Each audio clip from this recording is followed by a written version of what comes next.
Good morning. My name is Sanita. My case study is about Maya. So now I will explain my analysis of Maya's case study and justify the learning experiences I have planned for her.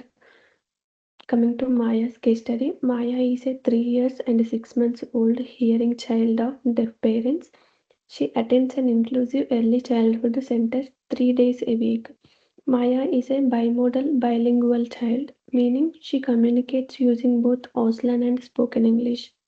This gives her a unique communication system because she can express herself through sign language, speech, facial expressions, gestures, and body movements.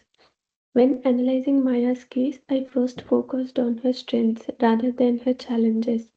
One of her biggest strengths is that she is a confident communicator. She enjoys storytelling, puppet play, reading picture books, and dramatic play. She can retell stories using Auslan, facial expressions, and gestures. These behaviors show that she already has strong emergent literacy skills because literacy is not limited to reading and writing. It also includes communicating meaning through different modes. Another strength is Maya's confidence in social interaction. She initiates conversations with adults and children, uses expressive body language, and persists when communicating. These qualities indicate that Maya has excellent communication potential.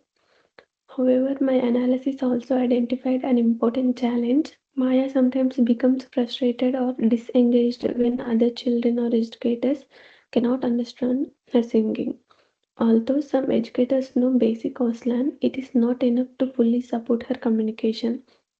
Therefore, the barrier is not Maya's ability, it is the environment around her.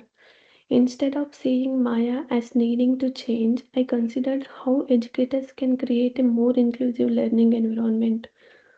Inclusive education means adapting teaching strategies so every child can participate successfully. From my analysis, I identified three main learning goals. First one is to expand Maya's expressive spoken English vocabulary and sentence length. And second one is to increase educators and peers' understanding of Auslan so communication becomes easier. Third one is to maintain Maya's confidence and resilience whenever communication difficulties occur. So overall, I concluded that Maya is a highly capable child with rich communication skills. My planning focuses on building on her strengths while removing communication barriers within the classroom. And coming to theoretical choices, the learning experiences I designed are based on educational theories and the Early Years Learning Framework version 2.0. These theories explain why my teaching strategies are appropriate for Maya. So, the first theory is Vygotsky's sociocultural theory. Vygotsky believed that children learn through social interaction with adults and peers. He introduced the concept of zone of proximal development, which is the difference between what a child can do independently and what they can achieve with guidance. For Maya, educators provide scaffolding by modeling spoken English while also responding to her Auslan. Instead of correcting her, they extend her language naturally. For example, if Maya sings dog run, the educator may respond, yes, the dog is running very fast to the park. This extends vocabulary and sentence structure without making Maya feel she made a mistake. This theory supports collaborative learning, peer interaction, and guided participation. And the second theory is the multiliteracies theory developed by the New London Group. Traditionally, literacy focused only on reading and writing. However, this theory explains that children communicate through many different modes, including spoken language, sign language, gestures, images, movement, facial expressions, and digital media. Maya already demonstrates these multimodal literacy skills every day through storytelling, puppet play, and Auslan. Therefore, her communication should be recognized as genuine literacy rather than being judged only by spoken English. And coming to third theory is translanguaging theory by Ophelia Garcia. This theory explains that bilingual children do not separate their languages into two different systems. Instead, they naturally move between languages depending on the situation.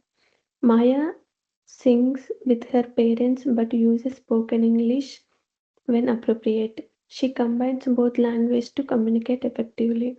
Because of this, my learning experiences encourage children to value both Auslan and English equally instead of expecting Maya to choose only one language. And coming to early years learning framework, it has strongly influenced my planning. My experiences support three outcomes: outcome 1, outcome 3, and outcome 5. The EYLF promotes inclusion, respect for cultural diversity, and meaningful partnerships with families. Since Maya belongs to the deaf community through her family, respecting Auslan also respects her identity and culture. And coming to the planning decisions, my planning decisions directly connect with Maya's interests, strengths, and learning goals. Experience 1, Puppet Story Circle. I selected this activity because Maya already enjoys storytelling and puppet play. Using familiar activities increases children's engagement and motivation. So, during this activity, Maya retells familiar stories, the educator models longer spoken English sentences, Auslan signs are used alongside speech. Peers learn a few basic Auslan signs before participating. This creates an inclusive environment where everyone can communicate together. And coming to second experience, visual Auslan English Story Dictionary. So the educator and Maya work together to photograph different Auslan signs and label them with English words. I choose this activity because visual learning supports young children's memory and language development. An important reason for this activity is that Maya becomes the teacher. She teaches science to educators and peers. So, this strengthens self confidence, identity, leadership, peer relationships. And coming to third experience, turn taking dramatic play. So, children naturally learn language during pretend play. I included visual cue cards, role play materials, communication prompts, signing buddy system. Instead of speaking for Maya, educators encourage her to repair communication independently by combining signs, gestures, and spoken English. So, this can help develop resilience, confidence, social communication, problem solving. And last one is family partnerships. So, finally, I extended my planning beyond classroom activities. Families are children's first teachers. Since Maya's parents are fluent Auslan users, I included them as activity partners. They can create bilingual vocabulary lists, record Auslan story videos, teach deaf culture, share communication strategies with educators. So this strengthens consistency between home and child care. To conclude, my analysis shows that Maya is not a child with communication difficulties. Instead, she is a capable bilingual communicator whose strengths should be recognized and supported. The theories of Vygotsky, multiliterarities, and translanguaging helped me design learning experiences that are inclusive, play based, and culturally responsive. The EYLF also guided my planning to ensure it promotes communication, identity, well being, and family partnerships.